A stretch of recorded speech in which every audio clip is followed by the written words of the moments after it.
সম্মানিত দর্শক, রাজনীতিতে কিছু অস্বাভাবিক ঘটনা ঘটে চলছে। অনেকগুলো শব্দ ফিসফাস করে উচ্চারিত হচ্ছে, যেগুলো রীতিমতো আতঙ্কের, যেগুলো অস্বস্তির, এবং অনেকগুলো ঘটনা দৃশ্যমান, যে ঘটনাগুলো ঘটছে অথচ সেগুলো ঘটার কথা নয়। সরকারের বয়স মাত্র 2 মাস, এবং সঙ্গত কারণে এই 2 মাসে তাদের জীবনে অনেকগুলো অস্বাভাবিক ঘটনা ঘটে গেছে। ইরান যুদ্ধ, দেশের অর্থনৈতিক যে দুরবস্থা, আইনশৃঙ্খলার অবনতি, এবং দেশি বিদেশি যে চক্রান্ত, তার মধ্যে মার্কিন ডিপ স্টেটের যে তৎপরতা, এই তৎপরতার কারণে সরকারের মধ্যে এক ধরনের ভীতি কাজ করছে।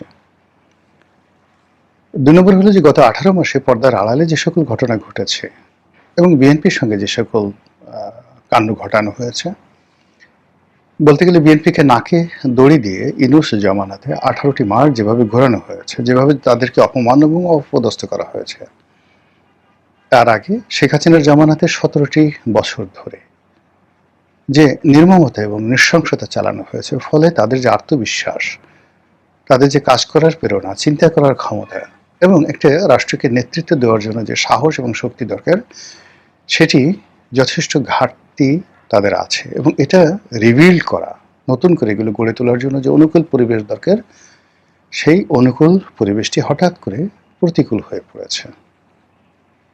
কেন প্রতিকূল হয়ে পড়েছে, কিভাবে হয়েছে, সেই বিষয়গুলো বলবো। তার আগে আপনাদের সামনে কতগুলো বাস্তব চিত্র তুলে ধরি।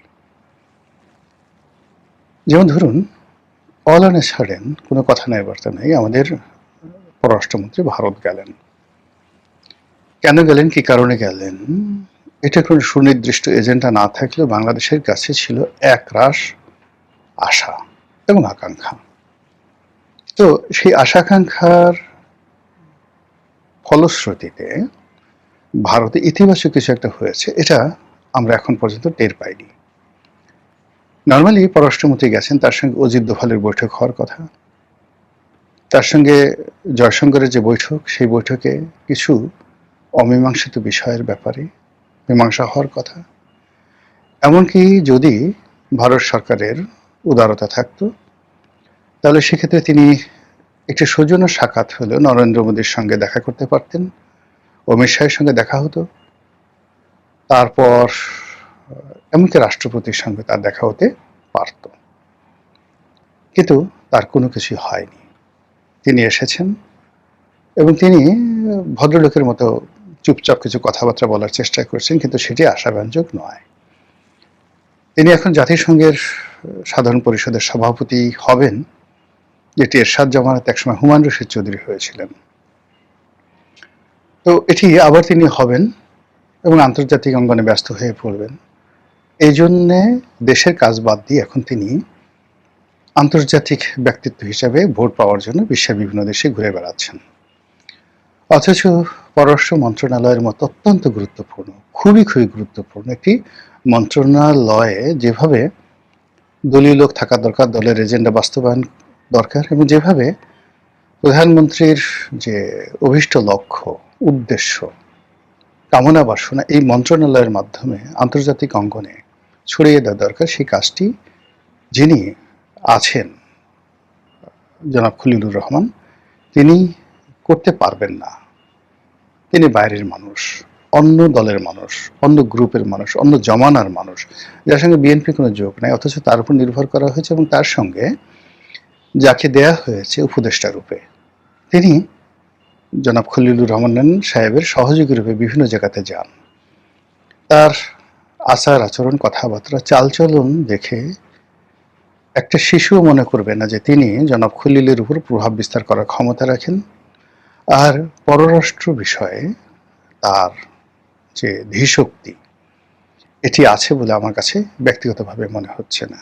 তিনি জাস্ট দেখছেন, শুনছেন, শিখছেন এবং ক্ষেত্র বিশেষে প্রোটোকল মেনটেন করছেন, দ্যাটস অল। তো এই জিনিসগুলো আমরা দেখতে পাচ্ছি। আচ্ছা, এর ফলে কি হচ্ছে, পররাষ্ট্র বিষয়গুলো নিয়ে ফিসফাস হচ্ছে। খলিলুর রহমান কি আমেরিকার লোক, ডিপ স্টেটের লোক, ডক্টর ইউনূসের লোক, নাকি ভারতের লোক? নাকি বিএনপির লোক, এগুলো নিয়ে কিন্তু প্রচণ্ড ফিসফাস হচ্ছে। এবার আসুন স্বরাষ্ট্র মন্ত্রণালয় নিয়ে। এখানে বিএনপির সবচেয়ে চৌকস, সবচেয়ে যোগ্য, সবচেয়ে ত্যাগী এবং ডক্টর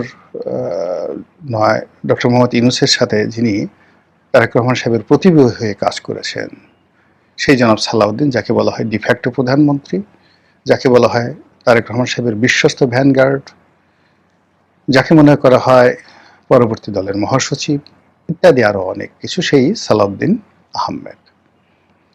তাকে নিয়ে কিন্তু ফিসফাস কম হচ্ছে না, বরং খলিলুর রহমান সাহেবের চেয়ে বেশি, এবং তিনি এখন সারা বাংলাদেশের হিংসার পাত্র, ঈর্ষার পাত্র। কেন তারেক রহমান সাহেব তাকে এত ভালোবাসেন, কেন তার হাতে সবকিছু ছেড়ে দিয়েছেন, কেন তিনি তারেক রহমান সাহেবের এত প্রিয় পাত্র হয়ে উঠলেন, কিভাবে হলেন, উদ্দেশ্য কি, এগুলো নিয়ে বহু ফিসফাস। তার যারা শত্রু, তারা কেউ তাকে সালাউদ্দিন বলছেন, কেউ তাকে শিলং সালাউদ্দিন বলছেন, কেউ তাকে যাকে বলা হয় এস আলমের প্রতিনিধি বলার চেষ্টা করছেন, এবং তাকে ছোট করার জন্য তার প্রতিপক্ষ, তার শত্রু যারা আছে, এমন কোনো কর্ম নাই যেগুলো প্রকাশ্যে এবং গোপনে করছেন না। ফলে এই মানুষটি তার সমস্ত যোগ্যতা, অভিজ্ঞতা, সততা কিংবা অন্য যে সকল গুণাবলী রয়েছে, সবগুলোকে তিনি রীতিমতো একেবারে পটেটো, মানে যাকে বলা হয় চিপস, আলু ভাজি করে ফেলেছেন, অথবা আলু ভর্তা বানিয়ে ফেলেছেন। তার মুখে হাসি নেই।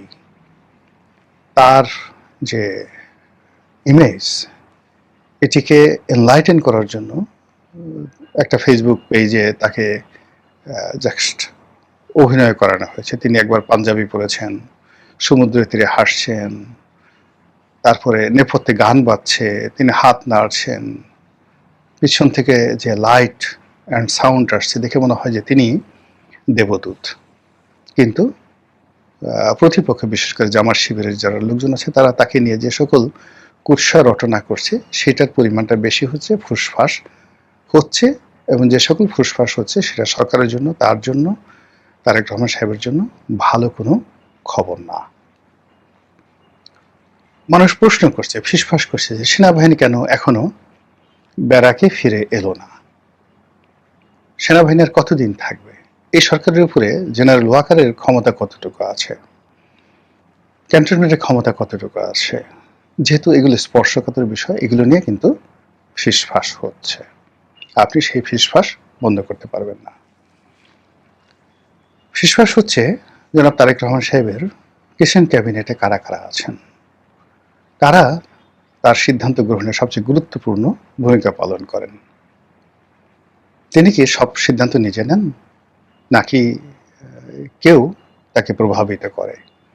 তিনি যে বক্তব্যগুলো দেন, সেগুলো কে লিখে দেয়? তিনি যে ইতিমধ্যে পাবলিকলি অনেকগুলো ভুলভাল করেছেন, সেটার জন্য কি তিনি অনুতপ্ত, বা তিনি কি নিজেই ভুলগুলো করেছেন, নাকি তাকে দ্বারা এই ভুলগুলো করানো হয়েছে? এগুলোর ব্যাপারে তিনি কি সচেতন, ইত্যাদি ইত্যাদি নানা রকম প্রশ্ন। আর তিনি যেভাবে অনাড়ম্বর জীবনযাপন করছেন, এটি কি দীর্ঘমেয়াদে চলবে? তিনি যে মানুষের সাথে সহজ সরল স্বাভাবিক হওয়ার চেষ্টা করছেন, এটি কি অন্তর থেকে, নাকি এটা তার অভিনয়? তিনি যে জ্ঞানী গুণী ব্যক্তিদের সাহচর্য পাচ্ছেন না, অথবা তিনি হঠাৎ করে আব্দুল আবু সাইদ সাহেবের মতো জ্ঞানী গুণী ব্যক্তির সাহচর্য পেয়ে গেলেন,